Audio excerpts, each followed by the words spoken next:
Hai teman-teman, kembali lagi kepada channel Pelni Rodiarni si Pakar. Nah, kali ini teman-teman, Pelni akan bawahi suatu topik dalam uji aplikasi SPS yaitu 2Y ANOVA. Nah, topik yang Pelni angkat pada kali ini adalah pengaruh gender dan pendidikan terhadap nilai ujian fisika. Nah, teman-teman, Pelni udah menyediakan data nih pada Microsoft Excel. Di sini ada gender, ada pendidikan, ada juga ujian. Nah, jadi untuk tidak berlama-lama lagi teman-teman, kita langsung aja nih ke aplikasi SPS-nya. Nah, di sini ya, pertama itu kita harus klik variable view. Nah, di sini variable view ini ada name, type, white, with decimal, label, flourish, missing, columns, alike, measure, and row. Nah, kita masukkan data ya teman-teman. Yang pertama di name ini kita masukkan gender. Nah, baru kita masukkan pendidikan. Yang terakhir kita masukkan nilai. Oke, di sini kita desimalnya harus kita buat 0 semua ya teman-teman. Nah, 0 semua. Di label ini kita bisa label gender. Nah, yang di kedua ini kita buat tetap ya pendidikan. Nah, di yang ketiga ini kita buat nilai ujian fisika. Nah, di value-nya kita buat ya. Ini ada gender ya, yang satu laki-laki. Laki-laki ya teman-teman. Add. Yang kedua perempuan.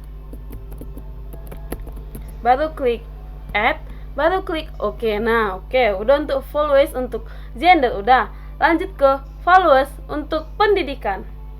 Itu ada 3 ya teman-teman. Yang pertama, 1 SMP. Klik add.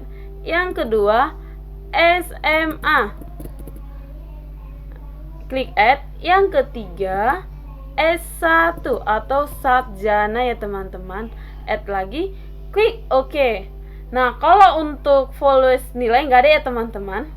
Nah, sekarang kita ke alike. Alike kita ini kita buat semua jadi center ya teman-teman.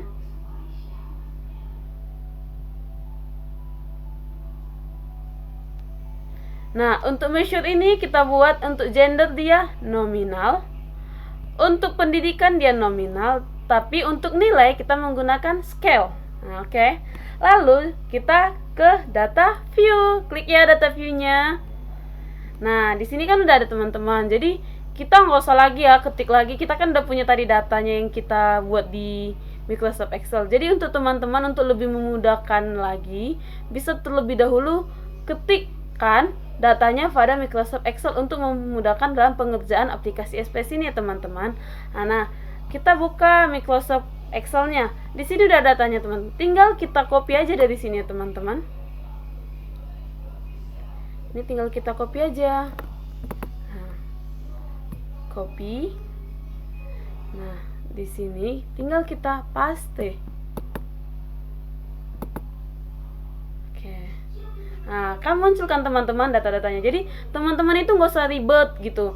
Jadi ini kan banyak data, ini sekitar 40 data. Jadi terlebih dahulu siapkan dulu datanya di Microsoft Excel agar lebih mempermudahkan teman-teman.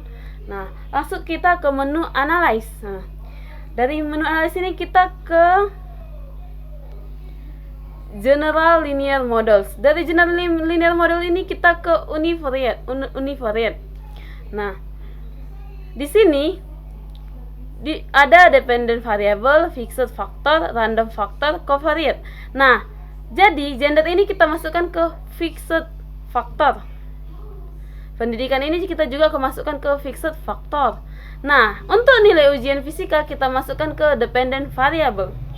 Nah, selanjutnya teman-teman klik post hoc.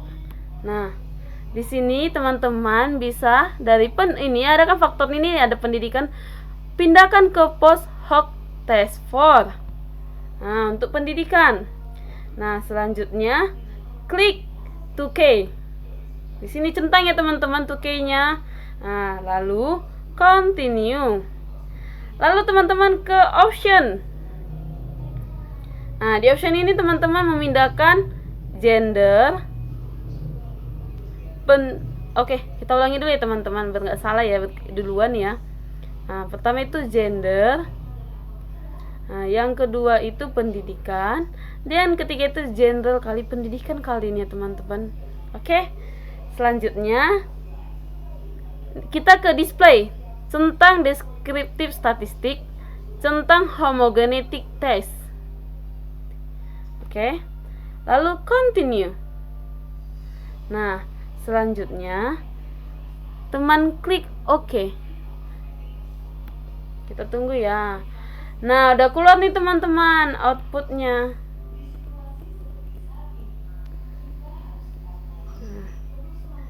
Ini teman-teman udah keluar outputnya. Di sini teman-teman udah bisa lihat ya. Di sini di pertama ini, tabel pertama ini ada between subject factor itu, di mana value labelnya laki-laki itu jumlahnya ada 17 orang. Kalau perempuan itu ada 23 orang, sehingga jumlahnya itu ada 40 orang. Jadi datanya itu adalah 40 orang. Nah, untuk pendidikan SMP ada 8 orang, untuk SMA ada 20 orang, untuk S1 atau sarjana ada 12 orang. Nah, untuk deskriptif statistiknya, nah, pada gender laki-laki tingkat pendidikan SMP sekitar rata-ratanya itu 32,43, standar deviasinya 11,646, dengan jumlahnya ada 7. Kalau SMA dengan rata-rata 46,60, standar deviasinya 11,08, dengan jumlah datanya 5. Nah, untuk S1 rata-rata 84,40, standar deviasinya 9,503. Jumlahnya adalah 5. Jadi totalnya keseluruhan ini untuk gender laki-laki 51,88 dengan standar deviasi 24,675 dengan jumlah data 17. Nah, untuk gender perempuan SMP 68,00, standar deviasinya 0 di sini tidak diketahui ya teman-teman di sini, dengan jumlah 1. Untuk SMA 64,47 dengan standar deviasinya 8,782 dengan jumlah 15. Nah, untuk S1 66,14, standar deviasinya 13,409 dengan jumlah 7 orang. Totalnya adalah 65,13 dengan standar deviasi 9,956 dengan jumlah keseluruhannya 23. Jadi untuk total SMP sekitar rata-ratanya 36,88, standar deviasinya 16,565 dengan jumlah data 8 orang. Nah, untuk SMA itu rata-ratanya 60,00 dengan standar deviasinya 12,070 dengan jumlah data 20. Nah, untuk S1 73,75 dengan standar deviasinya 14,805 dengan jumlah data 12. Jadi total keseluruhannya nih ya teman-teman, 59,50 dengan standar deviasi 18,700 dengan jumlah data 40. Nah, kita masuk ke level test of equality of error variance. Di sini F sama dengan 0,526, DF1 5, DF2-nya 34. Signifikansinya 0,755, di mana nilai signifikansinya lebih besar daripada 0,05. Berarti varian antar gender dan pendidikan berbeda secara signifikan. Nah, selanjutnya kita masuk ke test of between subject effect ya. Di sini ada corrected model. Corrected model ini dapat dikatakan pengaruh semua variabel independen secara bersamaan terhadap variabel dependen apabila signifikansinya lebih kecil daripada 0,05 atau alfa sama dengan signifikansinya. Untuk intercept, nilai perubahan variabel dependen tanpa perlu dipengaruhi keberadaan variabel independen, artinya tanpa ada pengaruh variabel independen. Variabel dependen dapat berubah nilainya apabila signifikansinya atau signifikannya lebih kecil daripada 0,05 atau alfa sama dengan signifikan. Contoh di atas berarti 0 berarti imperfect signifikan. Masuk ke gender. Pengaruh gender terhadap nilai di dalam pendidikan ya teman-teman. Apabila signifikansi lebih kecil daripada 0,05, alfa sama dengan signifikan. Contoh di atas 0,17 berarti berarti gendernya ini lebih kecil ya, berarti tidak berpengaruh secara signifikan. Untuk pendidikan, pengaruh pendidikan terhadap nilai di dalam pendidikan apabila signifikansinya lebih kecil 0,05 atau alfa sama dengan signifikan. Contoh di atas adalah 0,0 berarti dapat dikatakan pendidikan berpengaruh signifikan. Ini ada gender pendidikan. Pengaruh gender pendidikan terhadap nilai-nilai di dalam pendidikan apabila signifikansi lebih kecil daripada 0,05, alfa sama dengan signifikan. Contoh di atas, di sini 0,00 berarti gender pendidikan berpengaruh signifikan. Error, nilai error pendidikan semakin kecil maka pendidikan semakin baik. Nah, untuk R-square-nya nilai determinan si berganda semua variabel independen dengan dependen. Contoh di atas adalah 0,720 berarti korelasinya kuat. Nah, selanjutnya kita masuk ke estimate marginal means ya. Ini ada gender. Di sini ada dependent variable nilai ujian fisika, di mana gender laki-laki rata-ratanya itu 54,476, standar errornya 2,605. 95% confidence intervalnya lower bound 49,183, upper bound 59,770. Untuk perempuan, untuk rata-ratanya 66,203, standar errornya 3,88. 95% confidence intervalnya lower boundnya 58,301, untuk upper boundnya 74,105. Nah, untuk pendidikan